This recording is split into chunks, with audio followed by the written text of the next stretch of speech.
Mi nombre es Margery Oropesa, cursante de la materia de Derecho Procesal y Laboral y Prácticas. A continuación les voy a hacer una breve exposición sobre los artículos 191 y 217 de la Ley Orgánica del Trabajo. A continuación, el artículo 191 nos establece que los patronos que ocupen menos de 10 trabajadores no están obligados al reenganche del trabajador despedido, pero sí al pago de sus prestaciones sociales e indemnizaciones. En el artículo 192 nos habla de una de las de la causal de destitución del juez, que se da en vista de que éste no decida realizar el procedimiento fijado a la fecha y, por supuesto, todo bajo establecido y previsto en la ley. En el artículo 193 nos establece lo que es el amparo laboral. El amparo laboral es aquella acción competente en las que se conocen los derechos y garantías constitucionales de los trabajadores.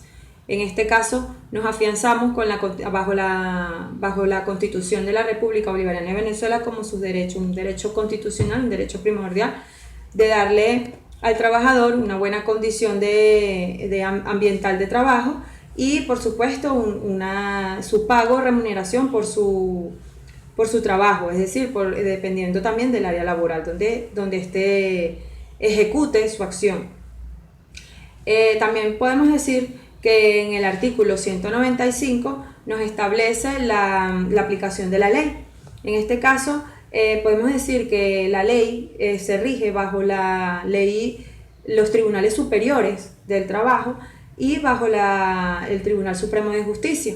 Es decir, bajo esta facultad y potestad de los tribunales superiores está el recurso de casación, que es dependiendo en este caso, el procedimiento, si es de segunda instancia. En el artículo 196 nos habla de las fechas de entrada en vigencia en la ley, es decir, esta determinación la toma el Tribunal Supremo de Justicia en juicio, en este caso en juicio laboral.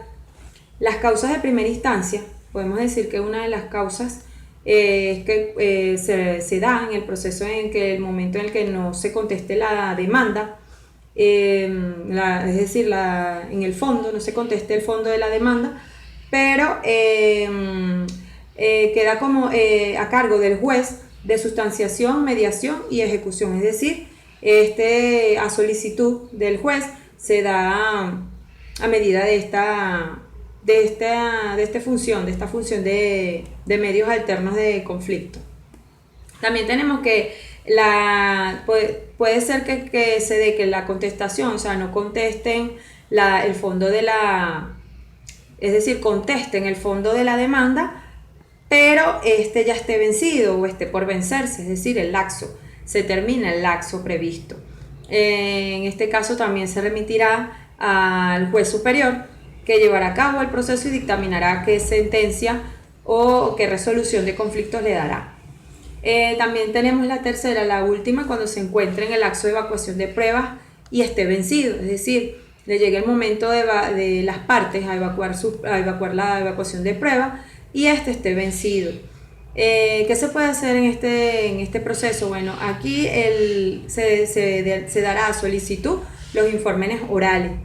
Estos informes orales se llevarán a cabo en el 15º día, es decir, en los 15 días hábiles siguientes al juicio, y en una de esas, declarada la sentencia, se remitirá 10 días hábiles, es decir, si las partes no están de acuerdo con la sentencia.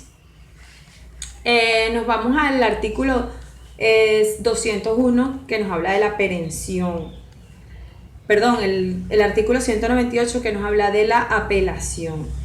En este proceso, la apelación se puede dar, ¿verdad? Es definitiva, es decir, en la sentencia definitiva podrá ser apelada en los 5 días hábiles siguientes a su publicación o notificación. En este caso lo dará el Tribunal Superior del Trabajo.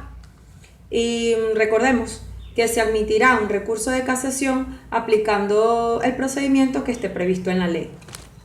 Las causas en segunda instancia, como lo podemos denotar en el artículo 199, que serán las que serán resueltas por los tribunales superiores. Es decir, ya esto lo llevará a cabo la Sala de Casación Social, y el Tribunal Supremo de Justicia en 60 días siguientes a su entrada en vigencia. En el artículo 200 tenemos las causas de los tribunales del municipio. Es decir, el servicio que presta los tribunales del municipio continuarán, ¿verdad? Y llevarán a cabo el proceso hasta llegar a una sentencia o llegar a un resultado. Es decir, no se puede interrumpir hasta que no culmine hasta que no dé un resultado. En el artículo 201 nos habla de la perención. La perención es aquel acto en que toda actividad que no, o sea, todo proceso de juicio que no tenga actividad de las partes y no tenga actividad del juez, llevado a cabo 1 año, extingue el proceso. Es decir, se termina el proceso, se termina la actividad. Pues si no hay actividad, se termina el proceso de juicio.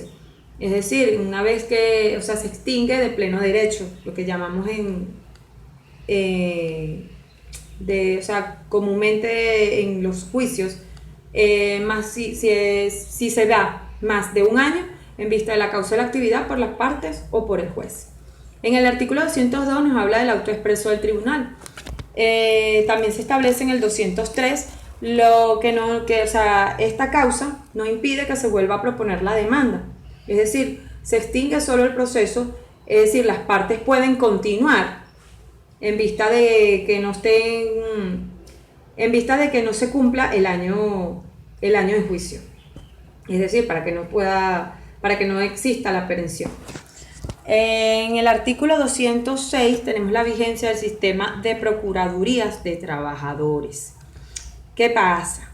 Que cuando este servicio, es un servicio de la Ley Orgánica del Trabajo, trabaja en conjunto con la Defensoría Pública. Es decir, se mantendrá en vigencia las Procuradurías de los Trabajadores hasta que el Tribunal Superior los decida. Es decir, decida hasta dónde ellos entrarán en vigencia para cubrir el servicio a los trabajadores. En el 207 nos habla de la evaluación de resultados. Este lapso es de 5 años y que entrará en vigencia en contacto o en comunicación, o el proceso se dará con la Asamblea Nacional, es decir, aplica una evaluación integral de los resultados obtenidos durante estos 5 años. En el 208 nos habla de las relaciones laborales de trabajadores. Esto quiere decir, o nos expone que un trabajador, en este caso los trabajadores que tengan un empleo en el hogar, tendrán una ley especial.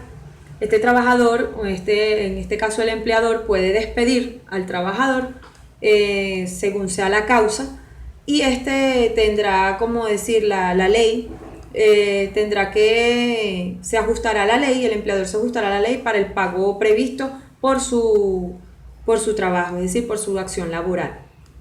¿Qué pasa? Que cuando tenemos un empleado en casa y primero no está en las condiciones óptimas para el trabajo, no le brindamos esa condición óptima.